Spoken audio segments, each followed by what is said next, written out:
सोमवारी सर्वोच्च न्यायालयात सुनावणी चालू असताना सनातनवादी राकेश किशोर या वकिलानं सरन्यायाधीश भूषण गवई यांच्या दिशेनं बूट भिरकावण्याचा प्रयत्न केला।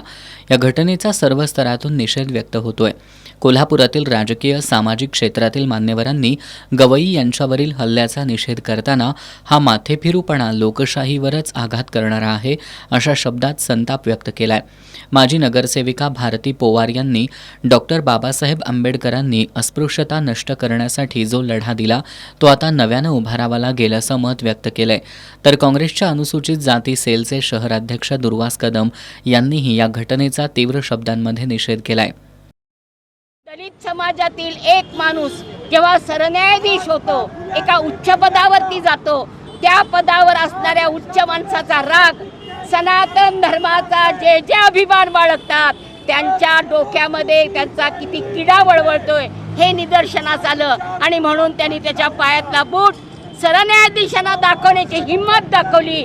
हाच या देशातील राज्यघटनेचा आणि लोकशाहीचा अपमान आहे। आणि म्हणून अशा शक्तींना वेळच्या वेळी थांबवलं पाहिजे आणि देशानं या शक्ती ओळखल्या पाहिजेत। आंबेडकरांनी ज्यासाठी लढा दिला तो लढा इथून पुढे पुन्हा तीव्र करण्याची गरज आहे। आदरणीय सर्वोच्च न्यायालयाचे न्यायाधीश भूषण गवई साहेब यांच्या मातोश्री जे आहेत त्या मातोश्रींनी RSSचा एक प्रोग्राम त्यांनी स्वीकारला नाही आणि त्याचा तो मनामध्ये सनातनवाद्याने एक राग त्यामध्ये धरला, त्यामध्ये की त्यांची सनातनवादी त्यांनी हिंदुत्व म्हणून त्या ठिकाणी या देशामध्ये राजकारण करण्याचा त्यांनी प्रयत्न केला। आणि त्यांनी सांगितलं की आम्ही ह्या देशाचे पायक आहोत, आम्ही मालक आहोत आणि तुम्ही सर्वोच्च न्यायालय जरी असला तर आमचा आदेश तुम्ही, आमचे कार्यक्रम तुम्ही नाकारू शकत नाही आहे। अशा पद्धतीचं षडयंत्र करून राकेश नावाच्या वकिलानं हे आदरणीय भूषण गवई साहेबांच्यावर तो जे बूट फेकला, तो बूट त्यांच्या गवई साहेबांच्या अंगावर फेकलेला नाही तर देशाच्या ह्या संविधानावर, घटनेवर त्यांनी बूट फेकलेला आहे।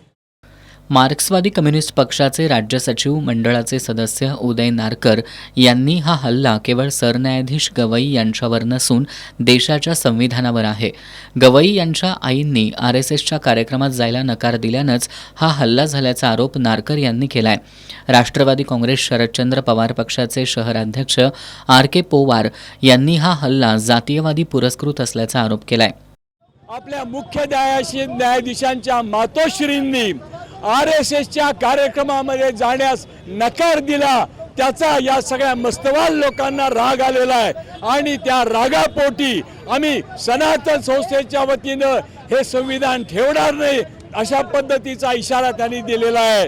तर हा जो काही त्यांनी दिलेला इशारा आहे तो आम्ही स्वीकारतो आहोत, ते आव्हान आम्ही स्वीकारतो आहोत। आणि या देशामध्ये मनुस्मृतीचं राज्य चालणार नाही तर संविधानाचंच राज्य चालेल। 21व्या शतकामध्ये हे संविधान आणखीन मजबूत होईल आणि मागच्या शतकामध्ये ज्या मनुस्मृतीला बाबासाहेबांनी अग्नी दिला ती मनुस्मृतीची विचारसरणी संपूर्ण जनतेच्या मनातून नष्ट करण्याची प्रतिज्ञा आम्ही आज करत आहोत। गवई साहेबांच्यावर हा जो हल्ला झालेला आहे या देशाच्या न्यायाधीशावर होणारा हल्ला हा म्हणजे याचा नाही आहे।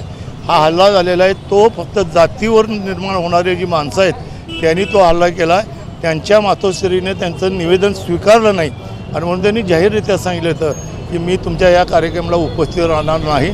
देशाचं नेतृत्व, देशाचं कायदा नेतृत्व ज्यांनी करायला लागलेत त्यांच्यावर हा हल्ला होणं अतिशय म्हणजे नको होतं, ते घडायला आलेलं आहे। आणि सनातन ही संस्था जी आहे ही जातीवादी आहे, एका विशिष्ट संस्थेमधनं ही तयार झालेली आहे, त्यामुळे त्याचा जाहीर निषेध करतो। शिक्षक नेते भरत रसाळे, ब्लॅक पॅन्थर पक्षाचे सुभाष देसाई यांनी देखील एस न्यूजशी बोलताना हल्ल्याचा तीव्र शब्दात निषेध व्यक्त केलाय।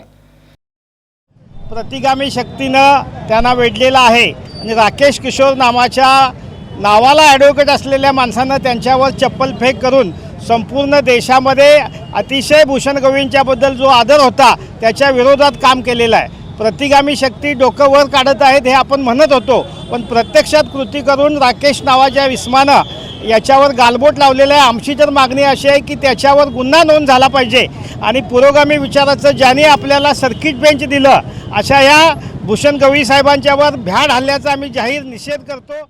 हा हल्ला लोकशाहीवरचा आहे। या देशासाठी ज्यांनी योगदान दिलं त्यांचा हा त्यांनी लोकशाही पायदळी तुडवायचं काम केलेलं नाही आणि संविधान टिकलं पाहिजे आणि त्या संविधानावरचा हल्ला हा आम्ही कदापि सहन करणार नाही.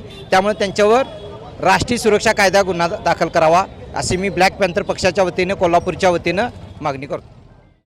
न्यायालयात घडलेल्या या प्रकाराची चौकशी होऊन वकील राकेश किशोरवर कठोर कारवाई करण्याची मागणीही कोल्हापुरातील विविध क्षेत्रातील मान्यवरांनी केली आहे.